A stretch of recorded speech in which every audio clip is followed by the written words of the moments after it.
Good evening, everyone, and welcome. Welcome to our fireside chat. We are so excited to be hosting this important conversation with our colleagues at Propel Schools, and we are eager to embark on this critical work to attract and retain more Black teachers in the Greater Pittsburgh area.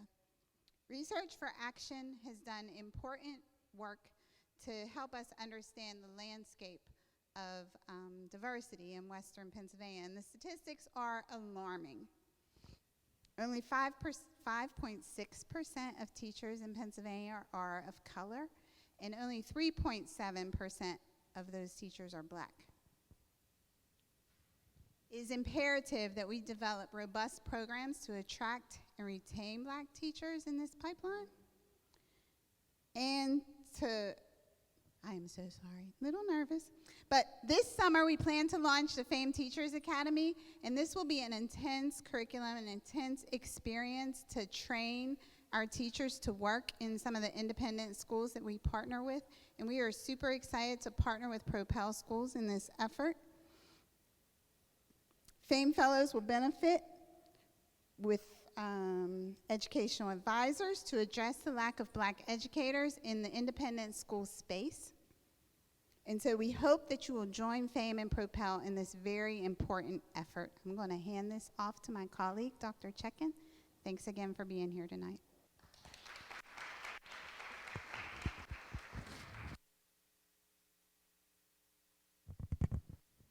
Thank you so much.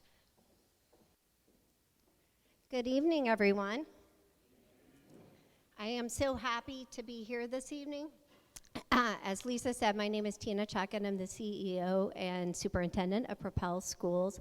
And tonight is about having a very important conversation. So we are so excited that you are here with us this evening to be a part of this conversation.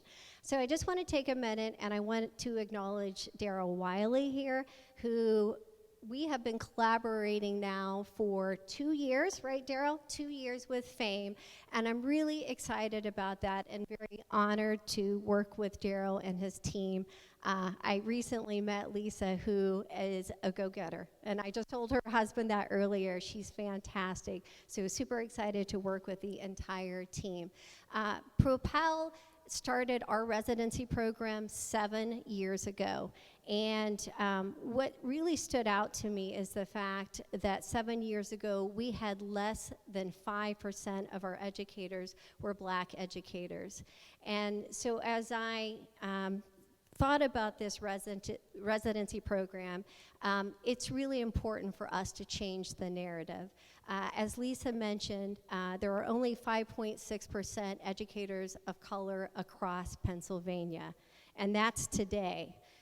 Through our residency program at Propel, we've been able to change the narrative a little bit. Today, we have 16% of our educators are Black educators, and that's really important. And you can clap for that, because I think that's a pretty great number. And we know that we have a long way to go. 80% of our kids are Black and brown students, and we want to make sure that we have educators who look like them, and that's a really important part of our efforts here. I know that as I saw people coming in, we have some Propel residents here, so I'm going to ask you to take a moment and stand up if you are a Propel resident here.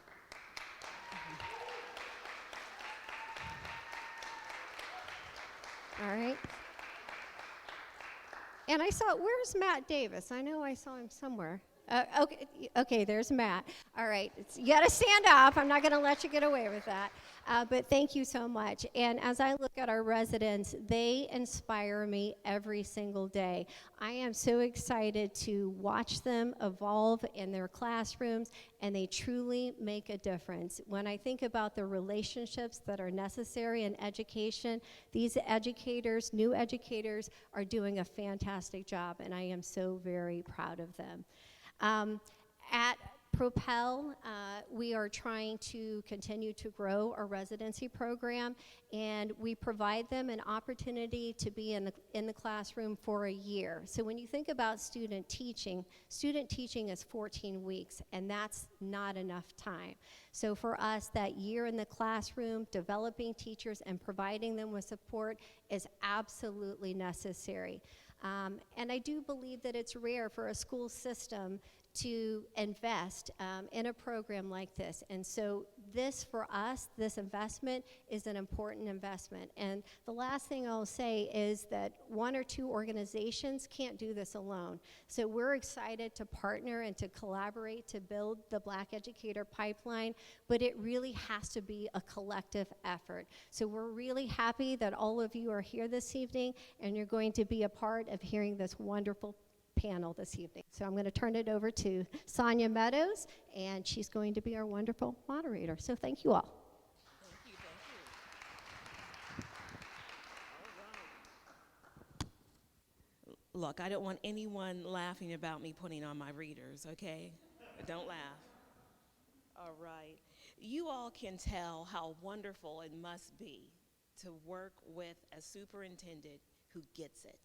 So I am honored to be in a position as a super supporter, you hear me, as a longtime supporter of education, to work with our superintendent, Tina Chekin, who just is a joy to work with. She understands the importance of diversity. She understands the importance of alliances with organizations like FAME, and you all understand the importance of coming out today to not only discuss the issue of building the Black teacher pipeline, but to do something about it. So let's be more than just talk. We're gonna have some good conversation, but let's do after this session, all right? Okay, we are gonna get started because no one wants to hear me talk, right? We came to hear these wonderful panelists, and I'm gonna ask everyone to take a moment to introduce themselves, but in that introduction, share with us what influenced you to get involved in education.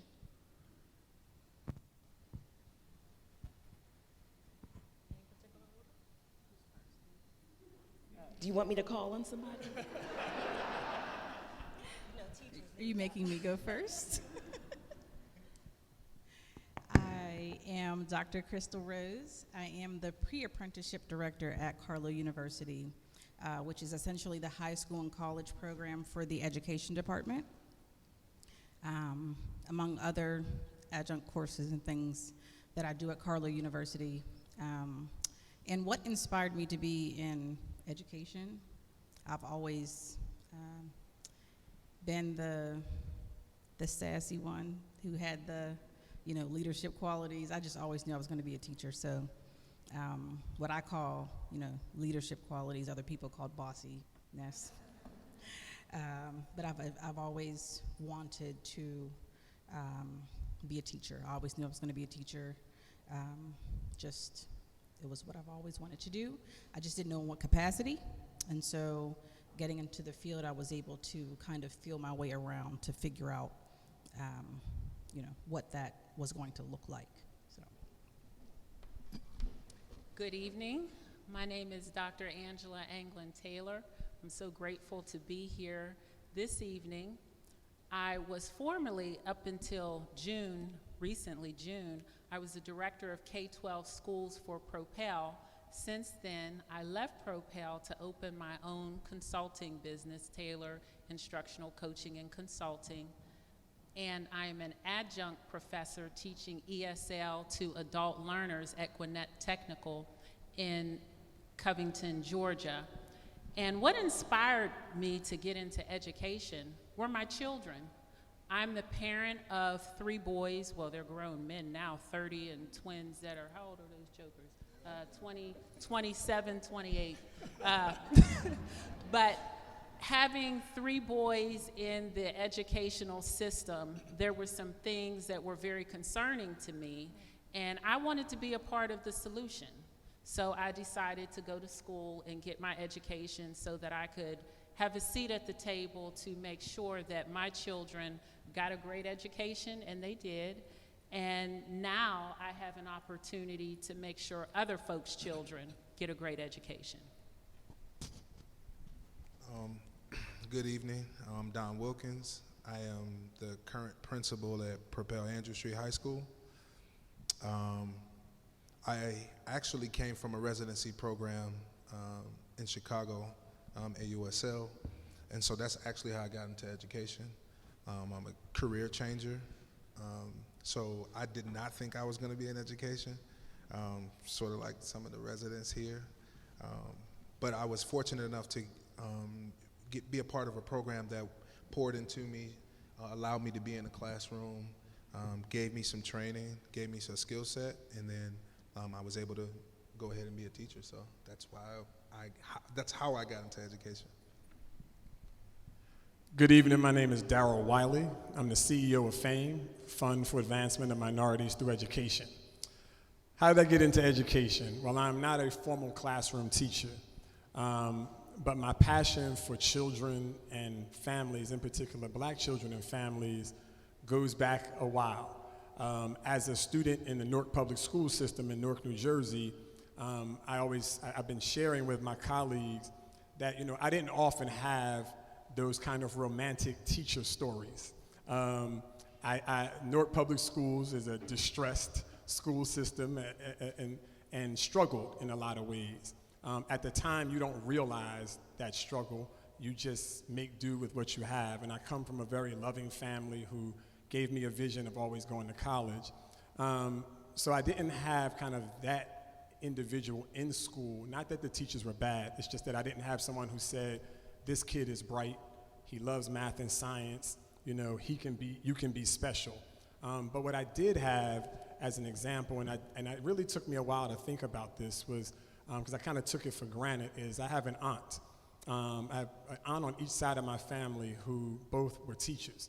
One in particular, my Aunt Kim, really made it a point to ensure that I made it to college, that college was my pathway, that it was it was gonna be the thing that was gonna get me to where I wanted to be.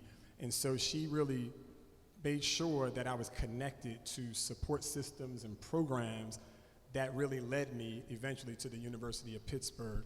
And so she is a 30-year teacher who has been retired for about 15 years now. And so I really give her a lot of the credit around making education the focus. And so once I became a junior in college at the University of Pittsburgh, I started working with children. And the thing that hit me was I never wanted children to have some of those regrets about the direction they wanted to go in the way I had. Because I thought I was going to be an engineer. I found another passion, but I always thought about I don't want children who have that potential to be overlooked. And so 30 years later, here I am still working and loving black children and families. And so that was my journey into education. So. That was awesome. Good evening, everybody. I am Dr. Rhonda Threet, and I am a learning environment specialist with Pittsburgh Public School District, and also an adjunct at Point Park University. And I would have to say, early on, I wanted to be a teacher. I was one of those people who, had their baby dolls in front of them and, was teaching baby dolls. The baby dolls don't talk back, but, I love to learn. So I just, in light of that, love to teach. And I've always believed that education was the great equalizer. I know that's the old adage. And I still believe that, and I wanted to be a part of that. And I just remember really running from that calling of being an educator because I did not have confidence in myself. I said, what if I get a group of kids and I can't teach them? That was my biggest fear. Like, I don't want to be responsible for not being able to teach a group of students, right? And I think when I first graduated, I worked in the program director for like some nonprofits, just running from the education calling, the teaching calling, and then I went into social work for quite a short time. And lo and behold, all of that still prepared me for the classroom. So I just really wanted to play the role and, be that positive input person in a child's life. So that's what really brought me to teaching. All right, thank you all for sharing. I also want to take a moment to say hello to the audience that is joining us virtually.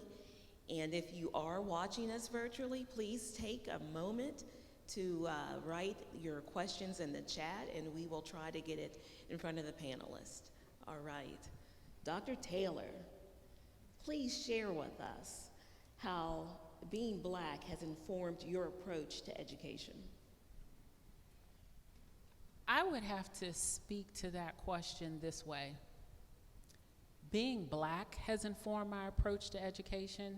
Being a Black female, being a parent of 3 Black sons, all of those vantage points have informed my approach to education, because with all of those things come different issues, different problems to be solved, and different celebrations. It's like a obstacle course. The educational system has been like an obstacle course for me and my sons, and on that course there are landmines and there are lifelines.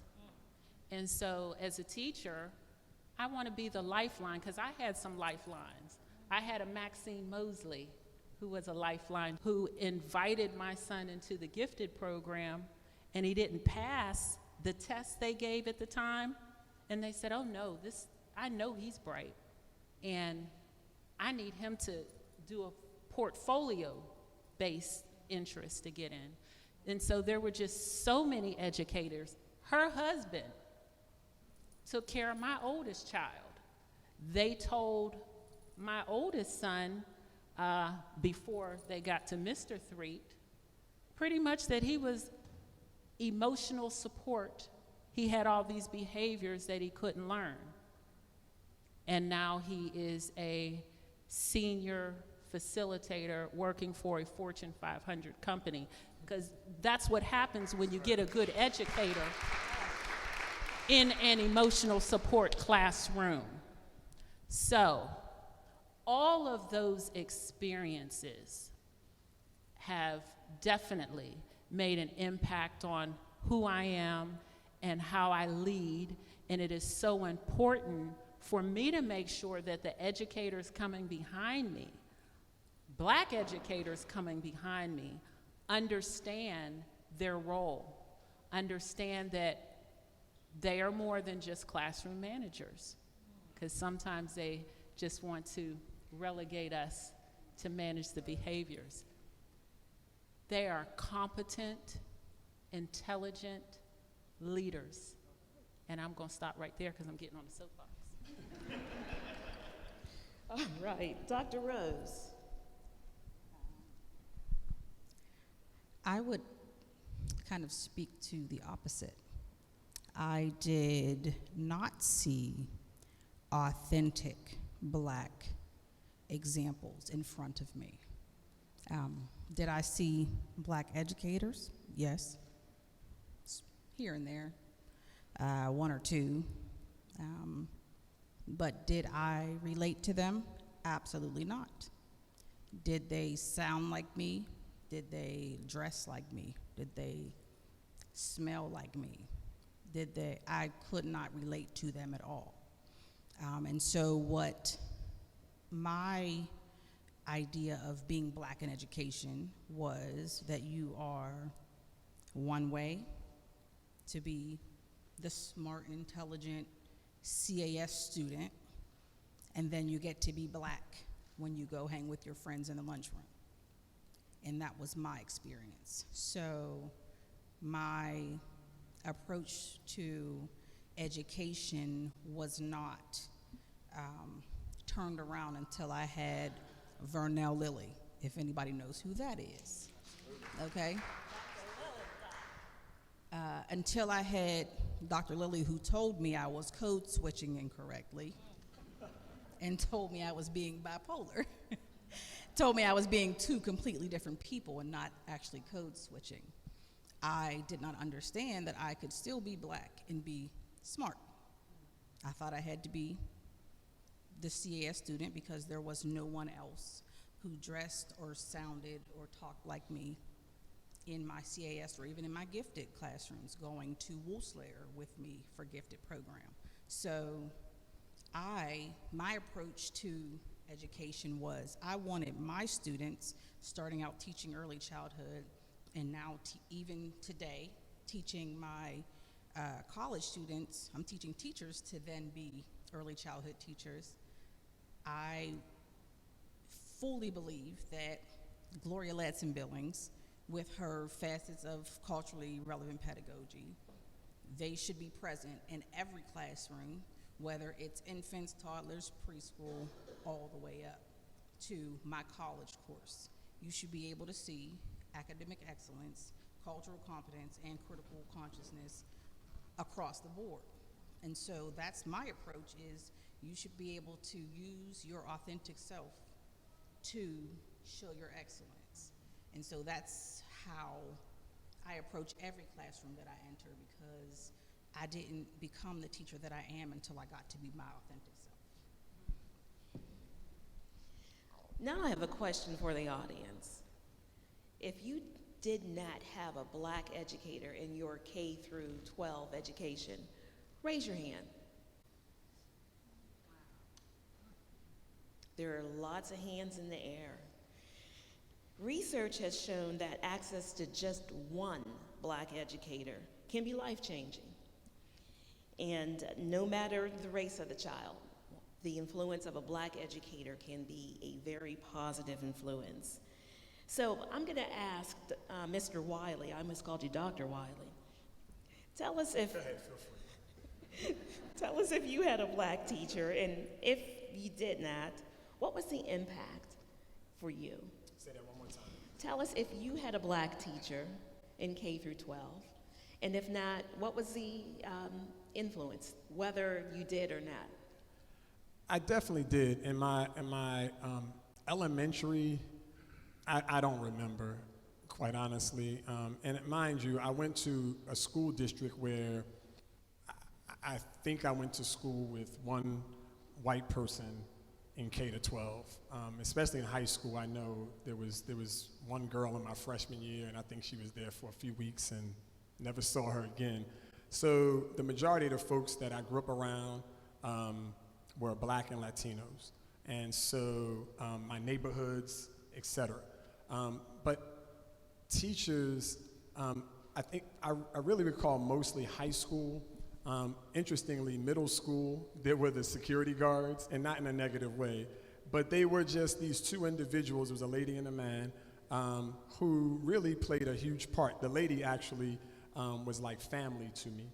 And so Miss Martha played a big role in just being a support, just having a presence, just giving a smile, just, again, giving me a place to feel good. And you know, sometimes it's hard to describe my educational journey because it wasn't a utopia. It wasn't a nice place all the time. In middle school, it was a place of there were days when you were running home from school because you were trying not to get robbed. That was normal. And again, in the middle of it, you're not thinking of it in that way. You're trying to avoid it, but you're not thinking of it in that way.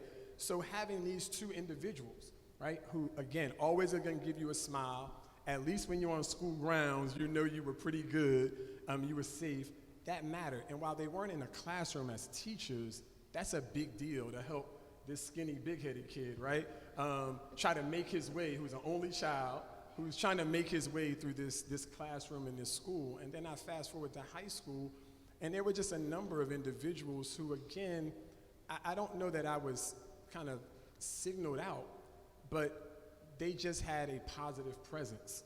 And that's, again, in a space where my district was one where I selected my high school because I thought it was going to be the safest place for me. I really wasn't worried about getting the education part. So I actually learned to play the drums in 8th grade so I could apply to a performing arts high school because I just wanted to be safe going to school. So going into that space and knowing, like, literally every day coming out of school, I would see people being robbed, the kids from the school up the street used to leave school early to come over and decide who they were going to kind of mess with. But in the school, it was a safe haven. And I can't describe what that does to you in terms of giving you the confidence to just believe that you can make it. I'm gonna get to the next day, I'm gonna get to the end of the year, I'm gonna get to the second year, to the fourth year, and give me the vision that I can go to college. And so that was just a really big deal for me, to have this safe space. And again, that's not taken away from the academics, but for me, it was just, I just wanted to literally just be safe, and then I could deal with the academic stuff. I could help figure that out. And so those individuals played a huge role, although it wasn't just about Darryl. It was really about a lot of us who graduated from arts high schools. Principal Wilkins, tell us if you've had a black educator and what was that influence? So I think I had my first black teacher in maybe middle school. I went to school in Chicago, which is like one of the most segregated cities in America. And I went to in my elementary years, I went to a predominantly white school. And that experience kind of shaped like how I viewed education. It made me competitive because I was probably the only black kid in the classroom. And so my mom would always she always talked important to me that I was like intelligent and smart. But school was like boring to me. And so I would do really well. I was in gifted program and all of that stuff, but school wasn't fun for me because I didn't see anyone that was that looked like me, that had the same interests as me. And so when I went to middle school, I got Janet Stewart, and she was the one that was like, first of all, your test scores, like, yes, we need those. And then she started to see me. She started to see me and speak to me like who I really was at the time. And so that kind of changed my view on education.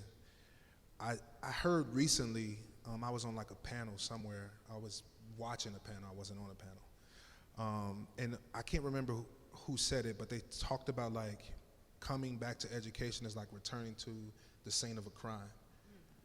And that resonated with me a lot because in my younger years, like everything was about behavior. And I just would always have those types of conversations, and I started to feed into it. Like, all right, cool. Well, I'll get straight A's, but you can suspend me too. I don't really care. And that led all the way up through high school. I was just talking with Dr. Taylor right before this, and like your boy barely made it out of high school. Like I'm being serious. Like, yeah, because sports took over and school took a backseat. But now, having those interactions and seeing the representation of like a Mr. Short, who like started to see me and say, yeah, you can play basketball, but like you need to do this other work as well. And he was young and he was cool, like what you were just talking about, Dr. Rose, about like seeing him but they couldn't relate to him. I could with Mr. Short, and Mr. Short was tall too. So like he would always talk to me about like the height and all of that. And that's when the light bulb kind of came on for me. And I appreciate that representation because it kind of led me to where I am now. You bring up a really good point. There's a lot of discussion about the school to prison pipeline. What role does an African American educator have in addressing that? And then let me ask another question. Should it be the role of an African American educator? Anyone can answer that one. Well, since I'm hot, let me just keep going, right? I say yes. I think the role is modeling every day. The babies that I have at Andrew Street, they have to see me model what I'm asking them to do. And so it can get as granular as just like forgiving one of them for like having a bad moment and like cursing you out. but it can also be showing up and dressing professionally and also having conversations with colleagues and them watching, because there's always a watching world. And so I think that's a huge, huge part of like just being able to see that there is someone that looks like me, that talks like me, that dresses like me, and he gets it, and he made it. Like, he's doing it. He's my principal. I think that's what changes the trajectory from, if I could, well, actually, it changes the trajectory from like, even if I really wanted to, like, do I even want to do anything? And once that's in place, then it's like, no, I know, I see Mr. Wilkins, like, he did it. And he talks to me, and he tells me, like, how he grew up in Chicago and these things, and it's like, it makes a connection for them. So I think so. I think it plays a huge role. Can I add to that? I definitely think we have a responsibility. I think it's not just the responsibility of black educators, it's the responsibility of all. And when you talk about the pipeline, there's statistics that say that those students that are suspended frequently and face expulsions, that they are the ones that ultimately, almost for sure, end up in that pipeline. And we have to take a step back and recognize that in order to get to a suspension or an expulsion, there has to be a referral. And as an administrator, when I looked at what some of those referrals were, there's the problem. For example, some referrals talk about how the child was disrespectful. Well, we need to be clear on what disrespect looks like. And when you ask questions and you investigate, you find out for some, disrespect was when I went to correct the child, they didn't look me in the eye. They were looking down. Well, if you educated yourself on experiences of our young folks, you would find that in some of their experiences, to look an adult straight in the eye is a sign of defiance and disrespect. Or maybe they're uncomfortable, or maybe they're feeling a little bit of shame about what they did. They do have a conscience and some regret. But you sent them to my office because they didn't look you in the eye.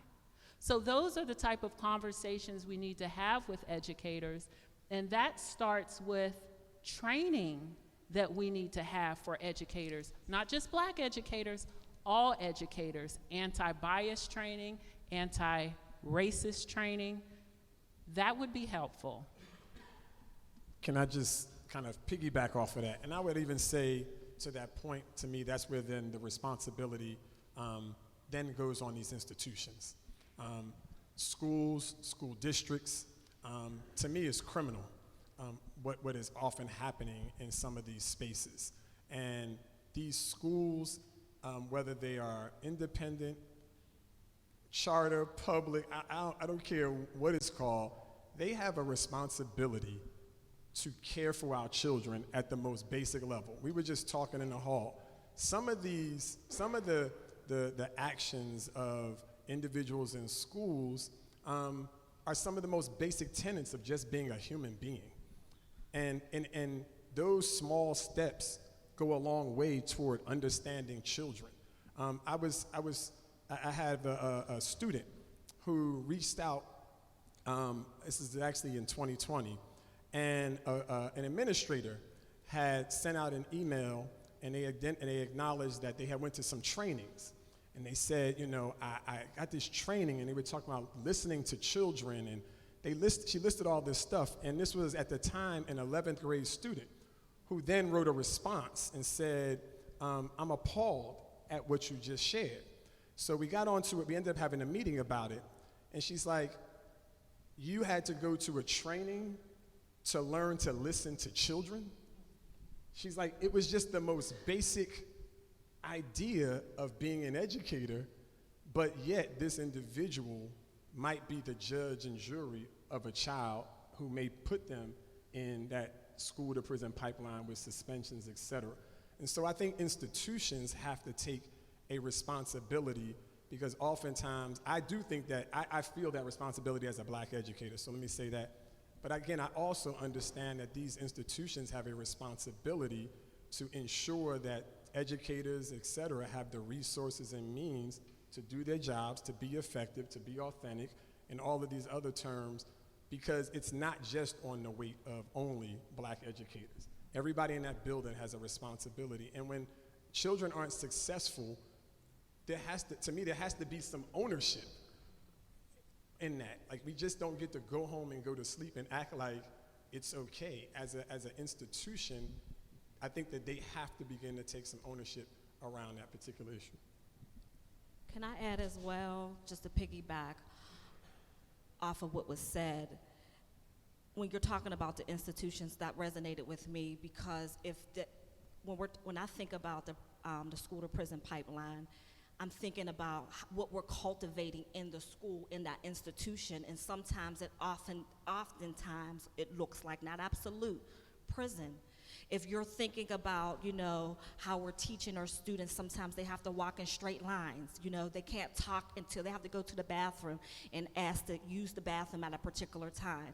It's this notion, you can't be too loud. You have to eat at a certain time. So when I'm thinking and I'm hearing, no, it's not all on educators of color, it's that system, because there's systemic tensions that are at play, right, that perpetuate and push students, particularly students who have been historically marginalized, and put them on that trajectory to prison. So I just wanted to add to that.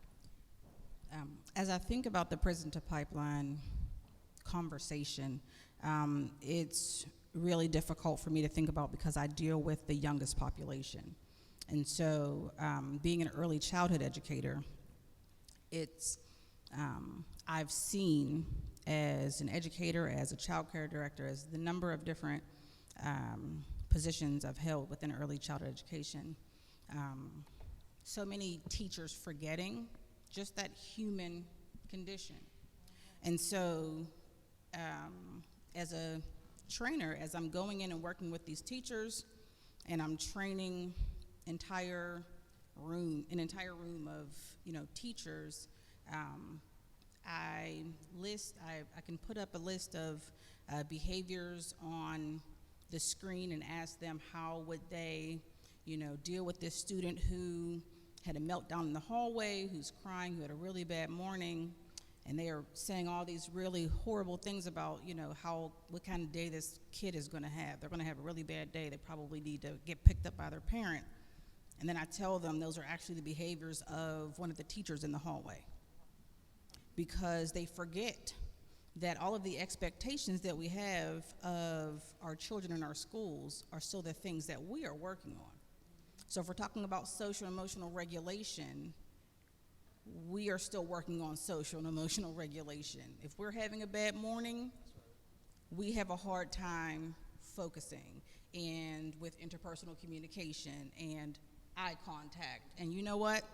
I can't do this, and I'm throwing my stuff down and I'm walking out the room. And we get really upset at 5-year-olds for doing that. And so I think that sometimes we get a little high and mighty when we become the teacher and forget that we're expecting way too much, and we're asking them to do things that we can't even do. So we are having these expectations that are just really unrealistic, which is just setting them on a trajectory that is just going downhill before they even get to the starting line. So that's what I think. All right, there's a lot of knowledge that was shared just now. Are you all getting something from this conversation? All right, all right. You're allowed to clap.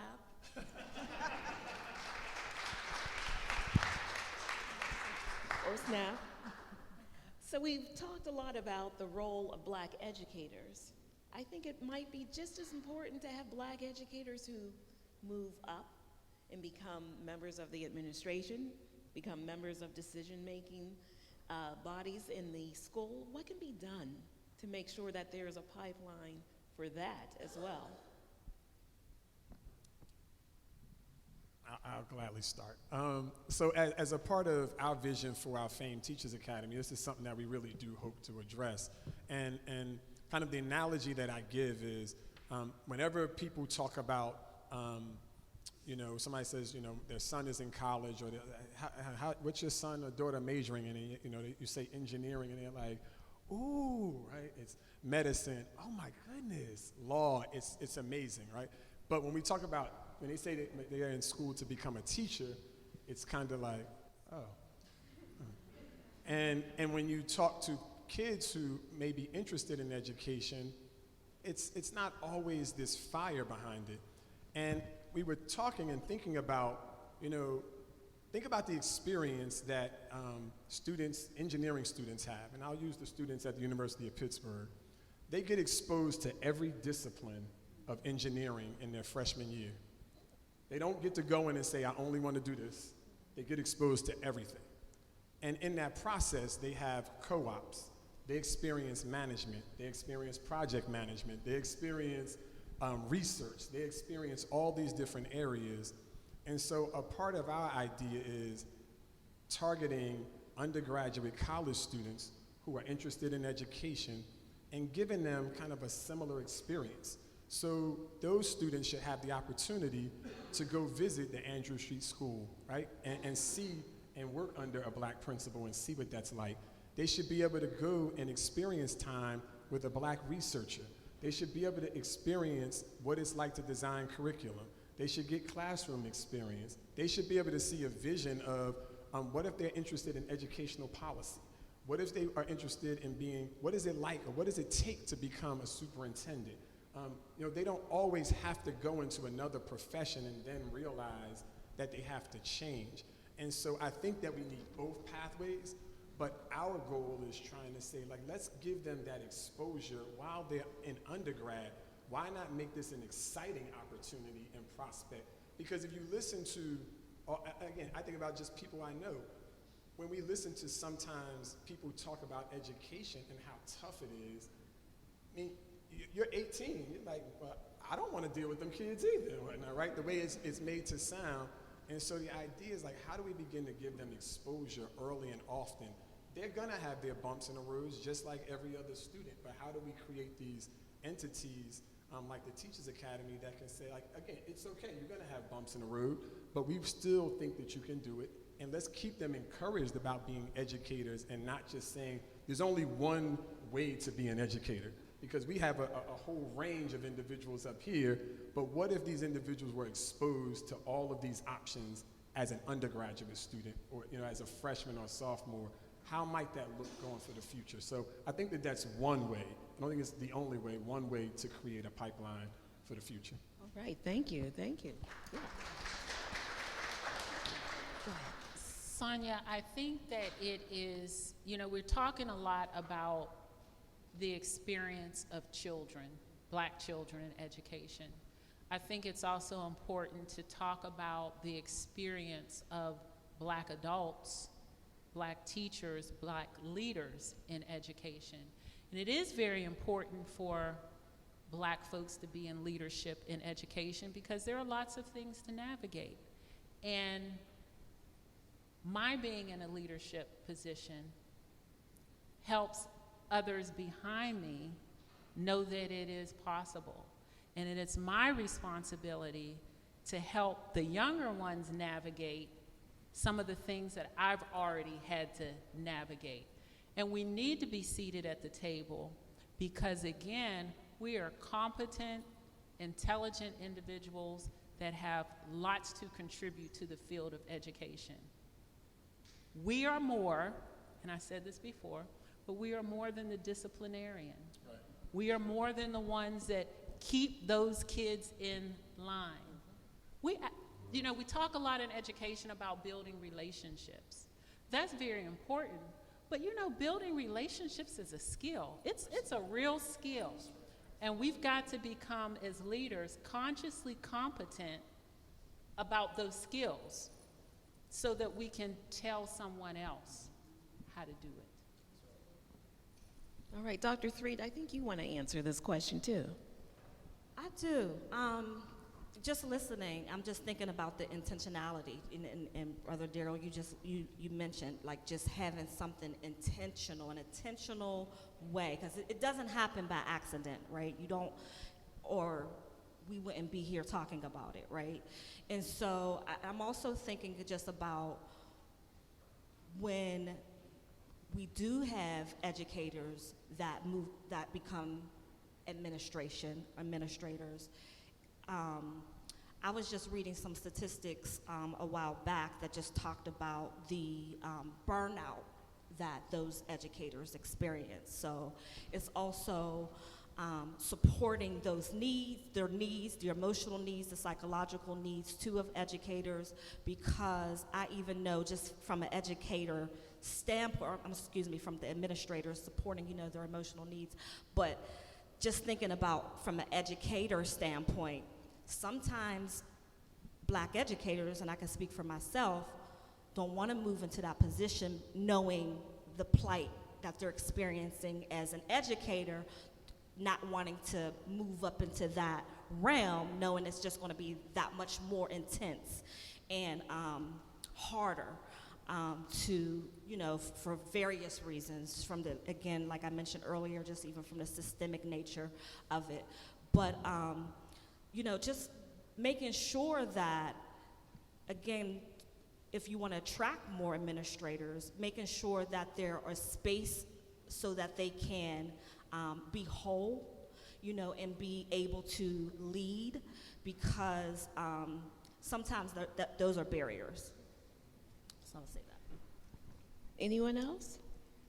I would say people who are in those leadership roles already, especially leadership roles of people of color, be willing to mentor, because when I was a teacher and I was struggling, I had Rhonda 3, and I needed to vent every day, and she knows why, because I couldn't identify with our leader of color, so I needed to vent, and I was struggling. Even if I was confident in my abilities, I was still struggling with day-to-day operations, and she was there to, help guide me in that way, and I could relate to her because I knew we came from a similar place, and she, sounded like me, and we could have conversations, be candid like that. So it was important for me to have that. And so now, even as, Dr. Rose, I wouldn't be Dr. Rose without Dr. Lisa Pickett, who, can help mentor me and lead me into different places. So I can sit down and have a conversation with Dr. Humphreys, who can help mentor me.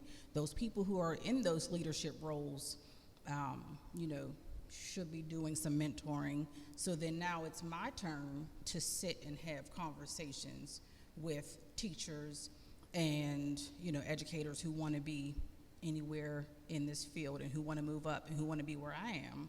I'm going to sit with them and make time for them, because that's what's been done for me. So. All right. We can talk about having these programs in place, bringing on supporters and people to help with the program.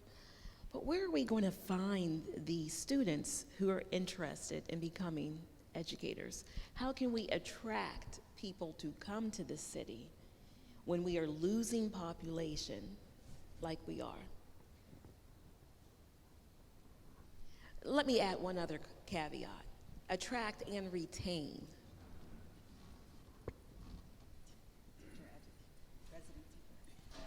I think that there are a number of steps, and the city has, already admitted through its own research that this city does not necessarily do justice to Black professionals, and it talks about in particular with Black women, right? So we already know that. I think that there's a need, and we talk about this collaboration, but for, again, these larger systems to help put some of this in place. I don't think it's fair that just as we talk about one teacher, it's not their responsibility in a school. It's not one organization in the city who can carry that burden either. You're talking about changing a system in the city. So I think that there are some things that, again, we have some ideas about doing. So one is partnering with places like the mayor's office, Vibrant Pittsburgh, and saying, how can we create packages, right? Like very whole packages that attract people to this city. Because FAME alone or Propel alone can't necessarily create whatever that package needs to look like individually. So that's one part of it. The other part is, how do we begin to create kind of these social networks or affinity groups or whatever it may be called, that really empower individuals. So when you come to a city like Pittsburgh, you can feel comfortable in this space with accessing the things that you need to access to feel good, right? I mean, the reality is I go back 30 years when I came to Pitt, I found this city was so different for me than coming from Newark, New Jersey. Again, I had never lived around non-black people or non-Latinx people, ever. So coming to Pitt, that was like, what? This is different, okay. And it was like a culture shock, right? So one of the first things I did was, I was in Homewood at Wade's Barbershop. Now, trust me, there was a time when I had some reason to go to the barbershop, right? There you go. So, but I would go to Wade's Barbershop. I was in the community, and it wasn't any plan. It happened for me, but it makes me think about professionals who come to this city. They need the same level of support. If you just come to Pittsburgh and you're just by yourself and you're just one of one, it's very difficult to sometimes navigate the space. So I think helping to create this space that when an individual is recruited to this city, that they can have access to the individuals on this panel as well as in the crowd, right? Like, what if we can meet and talk and they had someone, we talk about mentoring, like, it's like whether we call it a mentor, a friend, a sister, a brother, but having those individuals, but being intentional about creating that space for them. I think the other thing is like, how do we end up, and I'm giving Lisa the credit here with, how do we begin to hire in clusters, right? Like, how do we not hire one-offs, but how do we hire in more than one at a time so that, again, people don't feel that burnout and that isolation? So I'm gonna shut up and let the panel add on to it, but I think that those are just some ideas on how to retain and retain people of color.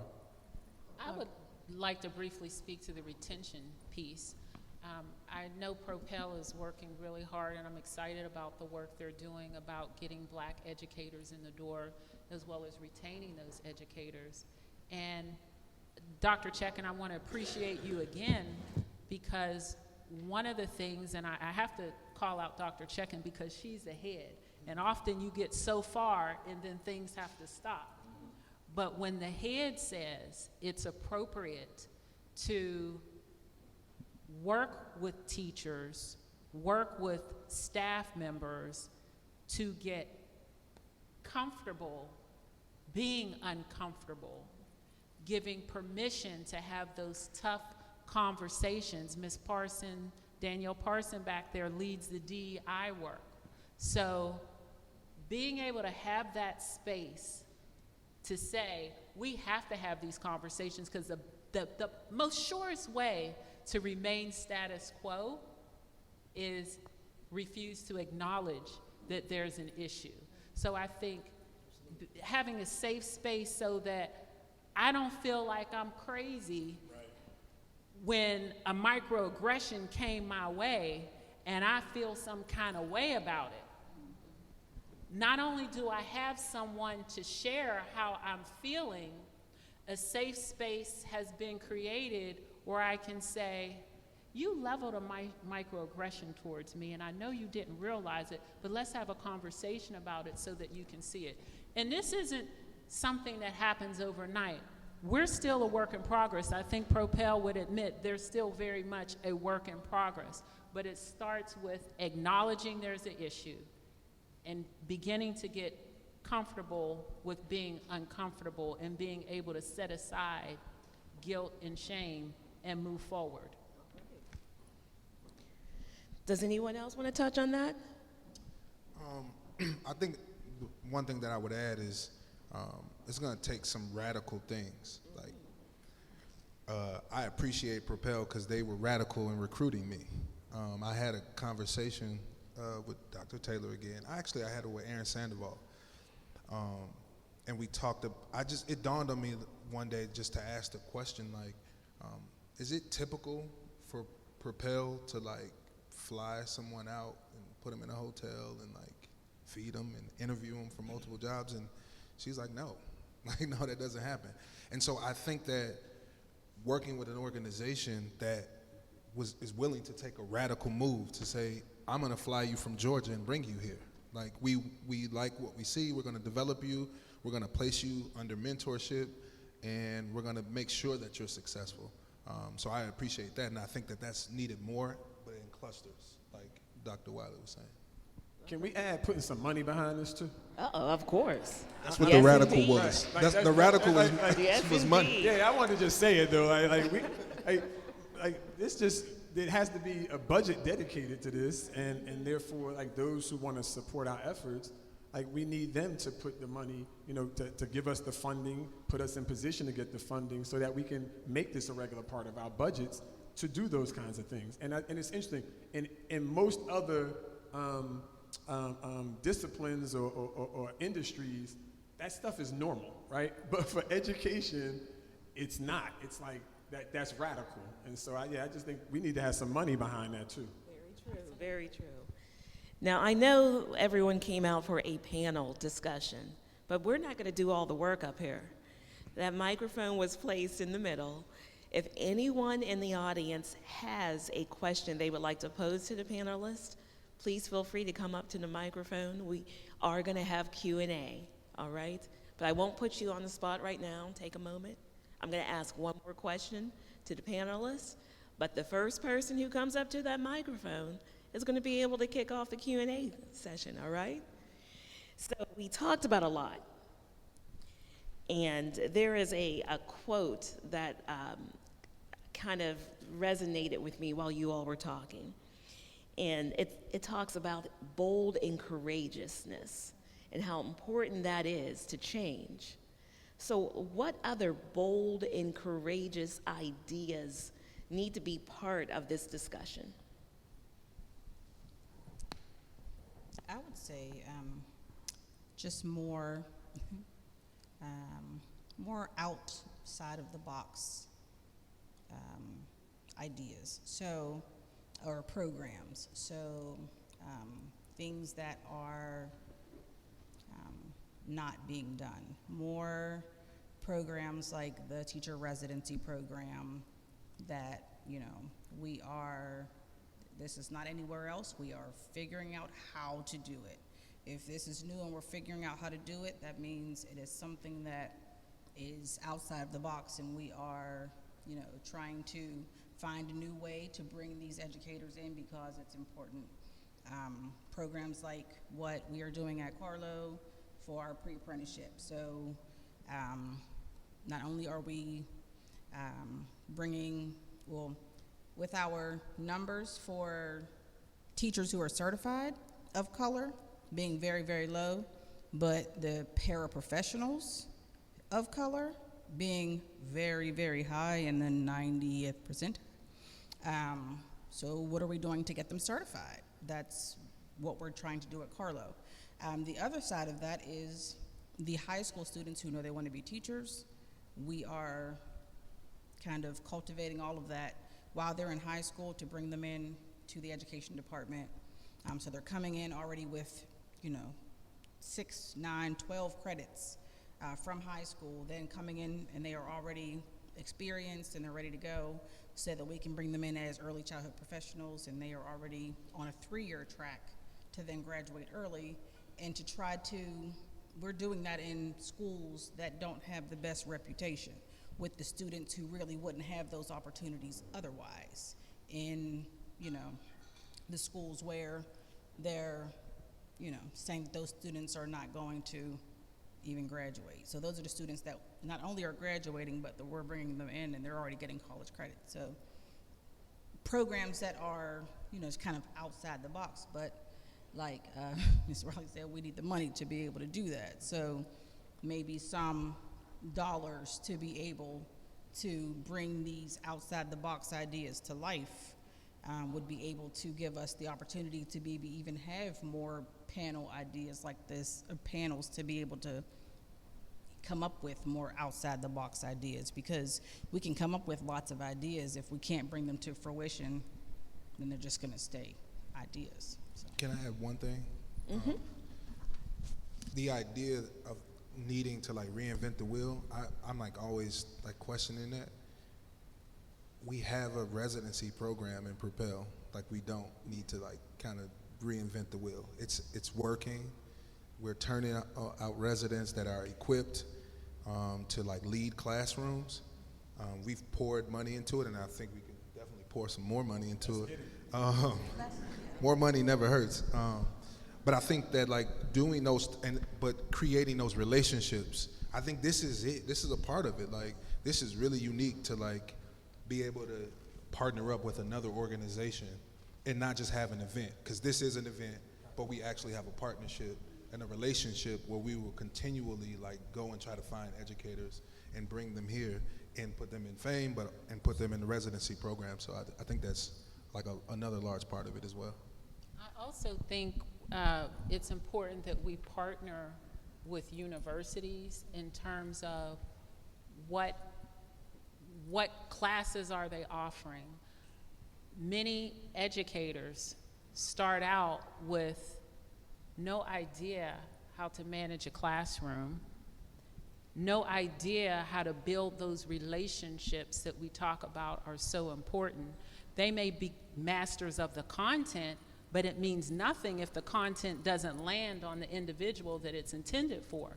So really working with those universities to have conversations about how are we developing our educators, and then with these residency programs,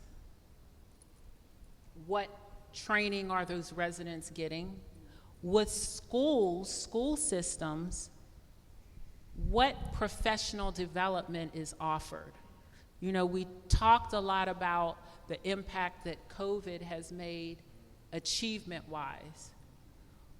We predicted the impact COVID would make in terms of social emotional regression. But in most cases, when children came back to school and teachers came back to school, I would be interested to know the percentage of development for educators in addressing that as social emotional development and those needs versus the academic needs. So just training, be more creative with that. Can I just add quickly? Because you said bold and courageous, right? That's right. Bold and courageous, and I'm gonna have to like lean on Carter G. Woodson. We're in Black History Month. He was the creator of, you know, Black History Week. Now we're in month. I know we need year, because it is year. It's all of our history, right?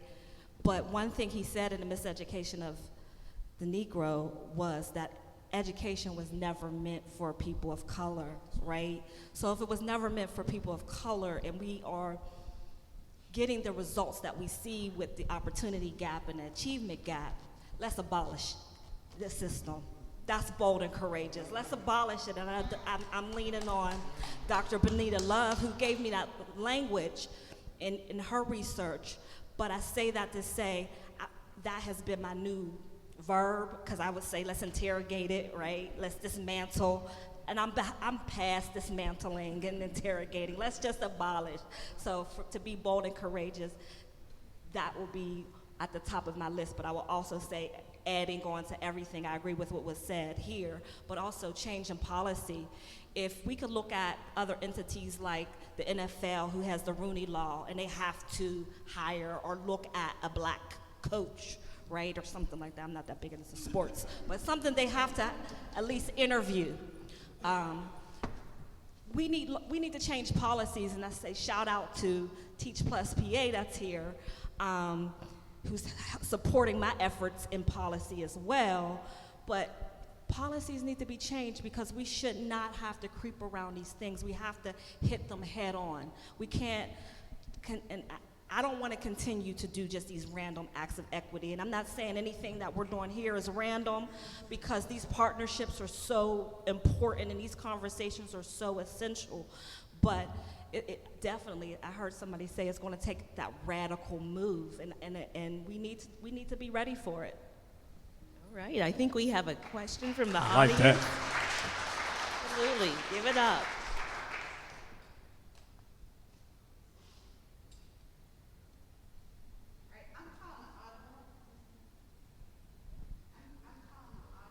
That's okay, go. Do you want to use this?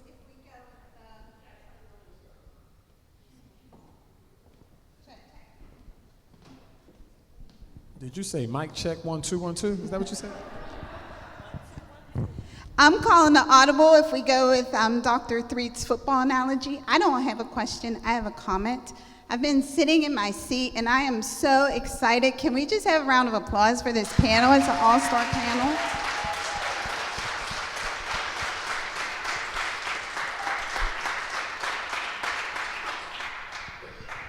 I want to build on what was said about mentorship and intentionality, because mentorship is so important. As a young teacher, I can remember crying, crying because these kids were so bad. I had never seen these kind of behaviors that I saw when I was doing my internship. And there was this little boy, his name, I'm gonna call him M, because he knows who he is if he's out there. And he said to me, you always call on the girls. You don't call on the boys. You always call on the girls. And so I asked my university supervisor, Sheila Carter-Jones, to observe me for equity. And this was in the 90s, before it was a buzzword.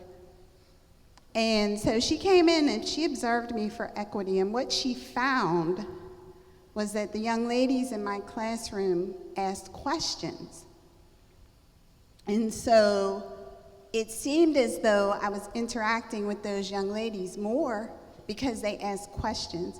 But what had happened to those young black boys in the first 8 years of their experience, that they no longer wanted to ask questions. They were no longer curious. Everybody, you know your little 2-year-old, 3-year-old, they say, why? Why, mommy? Why? Why? Why? And so what happens to our children in the education system where they stop asking why, right?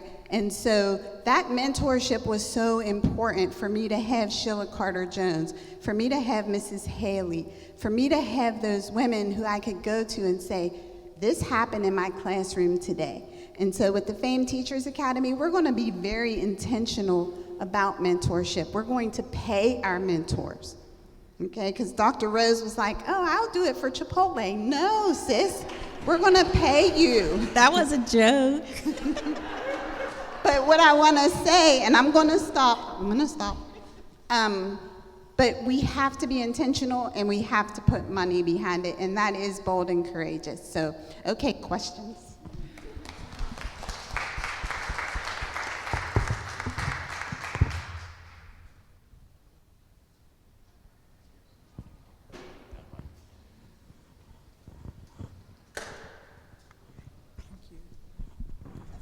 I think there was a question. Come on down if you have a question. All right. Good evening. Ooh, we're working. Good evening. Okay. Good evening. My name is Selena Ragland. I am a health educator with Adagio Health, and I'm contracted with Propel Schools. So my question is just going in that vein of bold and courageous, right? So we know that Black professionals are a minority in a lot of fields, right? So in what ways can institutions, really on a larger scale, create these opportunities for young people to have exposure and to lean into their genuine interests in a way that it turns it into an opportunity to be a career, right? Even if it's not in the typical career trajectory, right? If they're interested in robotics or if they're interested in coding or science, right? How can we turn that into a path for them to be a teacher in that realm, in that field, and a leader? Thank you. I think it starts in like the K-12 experience. It's important to like cultivate an environment where you are really trying to uncover and discover the gifts and talents of scholars. And that has to be the forefront of the leader, the building leader, and then that trickles down through all the classrooms. And so if we're not only focused on assessments and test scores, but like gifts and talents that, that they have, that'll start to get their wheels turning. And I've seen it happen where kids are just like, oh yeah, I never thought about being a moderator, but like I talk a lot and I like to talk. And so like my teacher showed me how to develop questions. I didn't point at you there, I didn't mean that. That's not what I meant. That's not what I meant. But just looking at those different gifts and talents that students possess and trying to cultivate them so that they can start to think about, do I want to be an engineer? Do I want to be a dance teacher? Do I want to be an interviewer? Whatever it is. Absolutely, an orator. I will always tell some of my students, because I like to talk too, like, you will be a great orator. Dr. King was a preacher and an orator, so absolutely. It's cultivating those skills, but I'm just even going back to even what Dr. Rose said as she elevated the queen of who coined culturally relevant pedagogy, and those 3 criterias of being a culturally relevant practitioner is being critically conscious, culturally competent, and choosing academic success. And so I'm just gonna lean on that critical consciousness, like how are we instilling those critical consciousness skills and even in our students? Yes, I need to be have critical consciousness, but also how am I creating that in my students as well, to think them, to teach them or support their ability to think critically about things, right, about life, and to look at things different. And how am I supporting their ability to choose success? Because ultimately that's what Dr. Gloria Lasson-Billings is referring to when she's speaking about academic success. What am I doing to have them choose success?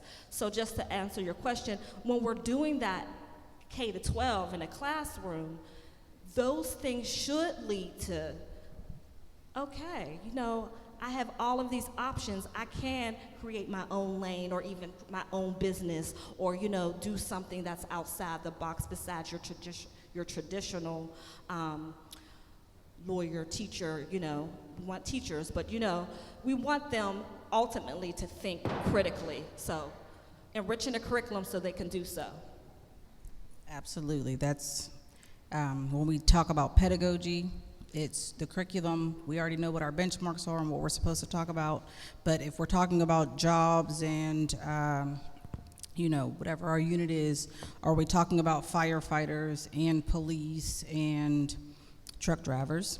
Or are we talking about engineers and all the different things that you can do as an engineer? Are we talking about architecture? Are we talking about dance and moderators and all the different things you can do with your gifts? You know, are we cultivating all those gifts that they have? And, you know, how are we, you know, doing those things? That's our job, to make sure that we are not only tapping in and understanding what their gifts are and being able to pull that out of them, but then what are we doing with it? So I think that that's what our job is.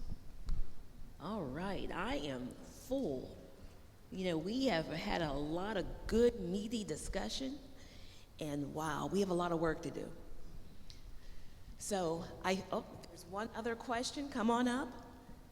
We are going to start to wrap up, so if you have a question, now's your chance. Good evening. Tremendous discussions all the way around. My name is David Fair, and what I heard tonight was, you know, we're doing the right things as far as setting an example and making people see us that there's that opportunity. We're also doing the right things as far as mentoring those that are coming through. But like any pipeline, and this is what we're here today to talk about, is a pipeline. We get enthusiasm, but that pipeline, you know, we feed through a funnel, and that funnel tends to shed out at the same time. What are we doing to upset the apple cart and be dramatic, to have that co-op experience with those that are in the pipeline, to change that education system maybe, so that rather than a 14-week, you know, student teaching program, it's every other semester that I've got a program or something to maintain that passion and that connection with somebody that's already in the pipeline. If somebody could talk a little bit about that, I mean, because from the K through 12 experience, it's there, and then bringing it back, but there's a disconnect. And that, to me, to your point, Sonia, okay, we can talk about this, but we have to do something here. Thanks. Thank you. I would, just want to regurgitate how the professional learning, the training that we're offering educators once they get the job. Teachers want to feel a sense of self-efficacy, and they can't feel like they can do their jobs if they just genuinely don't have the skills. I think the anti-bias, anti-racist conversations and trainings need to happen. They need to continue to happen in the workplace, at the school level in terms of the colleges for adults, so that they can better serve our children. And once a teacher, black, white, if they feel like they can do their job and they can serve their children well, that is going to reduce the burnout in schools. Most teachers want to do the right thing. Some just don't know how, or they don't know or feel comfortable communicating the fact that they don't know how and don't know who to ask for help. So the alternative is to recoil or leave. Can we make the first part of that training, or maybe it's even at the hiring part, maybe it's at the training part when they're in high school or college, that you first must just believe that all children want to succeed, right? Like as a very basic tenet. Because, so I won't even harp on it, but it's just that straightforward. The other thing I think about just bold and so on is, I'm a harp on this funding because it happens. But can we get some funders, companies, foundations, whomever, to commit 10 years to these projects? Like, it's expected that these things are going to just happen in 2 years. It doesn't.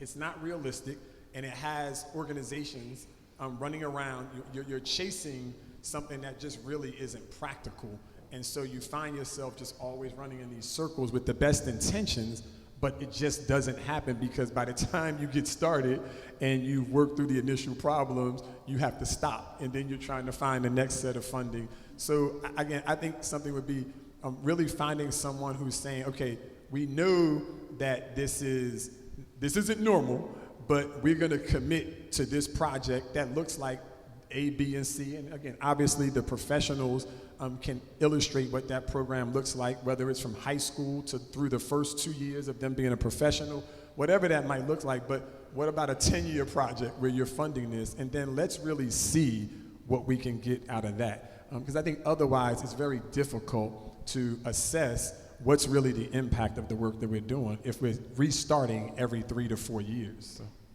I'm going to ask Nia Stanley from Propel's residency program to come to the front.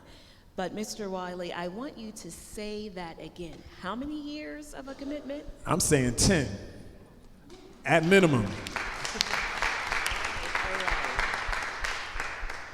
Well, Nia is going to share some thoughts as we draw closer to our conclusion here. Nia? Thank you.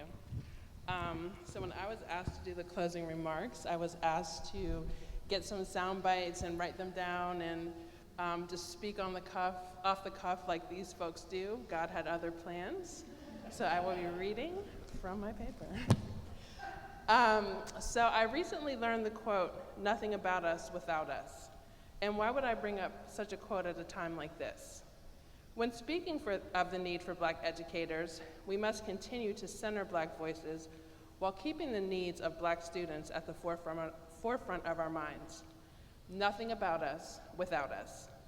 There have been many conversations about the lack of Black educators in Western Pennsylvania and across the country. We know that the hidden cost of Brown versus Board of Education was a loss of almost 40,000 Black educators, educators who were the pillars of their communities and affirmed the cultural identities of Black children as valued members of academic communities. Unfortunately, as a country, we have never been able to reclaim that loss, and to this very day, see its implications. Studies have shown that just having one Black educator increases a Black child's likelihood of attending college by 13% and decreases dropout rates for young Black men by 39%. It is important for scholars in predominantly Black schools like Propel to see mirrors of themselves in academic spaces, to believe that it is possible for themselves. It is equally important that scholars in schools that FAME represents, predominantly white academic spaces, also have Black educators and administrators be a normalized part of their education. You have heard from the esteemed guests of our panel, questions and comments from the audience, and you may have your own thoughts and ideas about how to solve this problem. That's exactly what we hope the outcome of this conversation will be, being intentional about centering Black voices and ensuring Black educators, Black school leaders, and Black scholars have an equitable opportunity to thrive and pursue their highest potential. Nothing about us without us. In this room tonight, we have representation from public, private, and charter schools, universities, funders, and other organizations that have access to ideas, resources, and funding to further this critically important work. But anything that requires human capital involves investment. We need folks to apply to our programs. We need your help joining and spreading the word about our work, and we need financial investment to sustain our programs. We've got to work collectively to turn our good intentions into action. So before you leave, take some time to mix and mingle, introduce yourself to at least 3 people, and together begin thinking about how our organizations can work collectively to build this pipeline. And most importantly, if you are interested in the programs FAME or Propel has to offer, please take a moment to fill out the appropriate interest forms or scan the QR codes. We look forward to hearing from you all, and thank you for joining us tonight.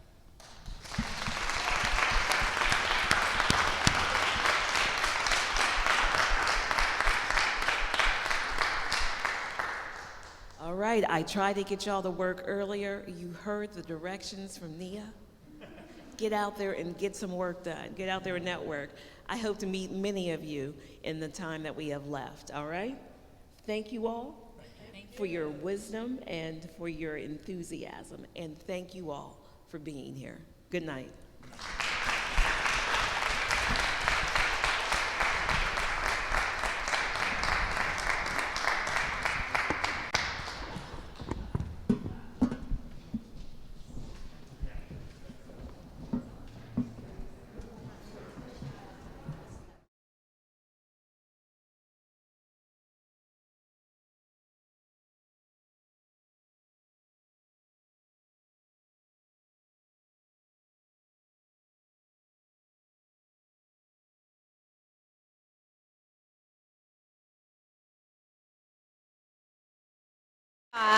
And I know you've been in the background tonight, but you should be front and center. So thank you, Aaron, for all that you do.